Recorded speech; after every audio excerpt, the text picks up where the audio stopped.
ni inama yari ihurikiyemo abashikiranganji nabo bose bari mu rwego rushinzwe kuraba ingene rusasuma iri kiragenda. Yari inshuro igira gatatu aho kuvaho ibikorwa vya rusasuma bitanguriye igerekerezo rya kabiri muri uku kwezi turimwo. Basanze ibiharuro bimeze neza kuko tugeze kuri 92% kwijana abantu bamaze kwisasumisha. Bashimye intambwe tugezeko, hanyuma kandi bashimiye kandi abanyagihugu bose bamaze kwisasumisha, batera kamo nabo bose batarisasumisha kuko dusigaje imisi itarenga 3 kuko iki gikorwa cyatanguye itariki 2 kizorangira itariki 22, ukuvuga ni ku munsi w'Imana.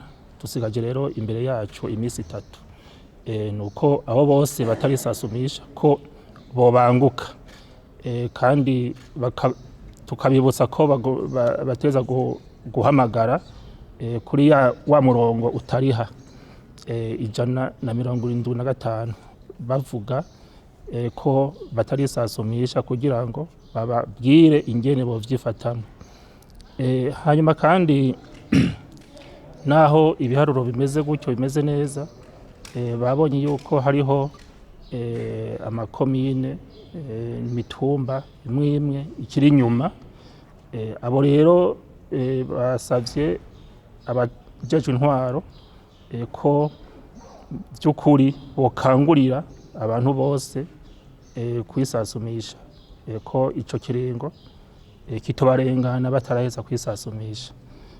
Hariho n'abandi i Bujumbura naho babonye yuko hari hagahaze makomine ya Mukaza na Hangwa, nabo nyene batewe akamo kugira ngo igikorwa ca rusasuma iyo tariki izogere bose baheje kwisasumisha atamuhana n'umwe usigaye inyuma. Nihimiriza ku buryo umwe wese yumva yuko iyo tariki iteza kuzogera yisasumishije, kandi bomeye yuko hariho n'udupapuro dutanga ku muntu wese yisasumishije kugira ngo tubone neza, tumenye neza yuko atamuhana n'umwe basinze.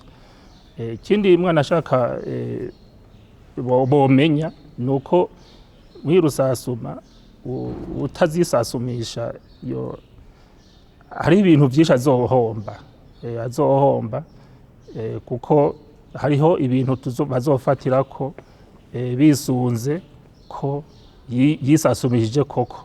Igihe rero ivyo bintu atabirose, ntazavuga ati bwa bundi leta nanje rankumiriye, kandi ari we yikumiriye.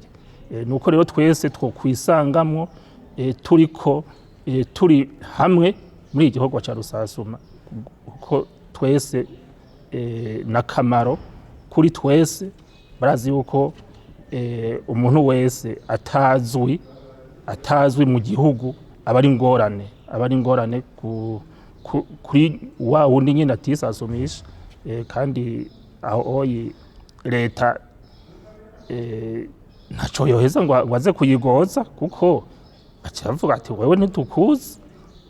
Nuko rero ateza kwimenyekanisha biciye muko kwisasumisha. Uko kunyaruka mvuze nuko benshi ntibumva yuko bategerezwa kwisasumisha, babifata nk'ibintu bisanzwe. Avuga ati jewe sindeka kuja gukora utwanje ngo ndi muri ivyo bikorwa byo kwisasumisha.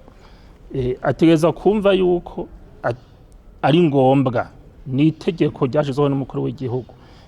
Uko kunyaruka rero nshatse kuva yuko ategereza kuvyishiramwo, akaguma muhira, akarindira ko baza kumusasuma, kandi akanabya n'umutware waho hantu ko atarasasumwa, kuko abatware birazo yuko bariko barakorana nabo oyi bariko barakora igikorwa ca rusasuma.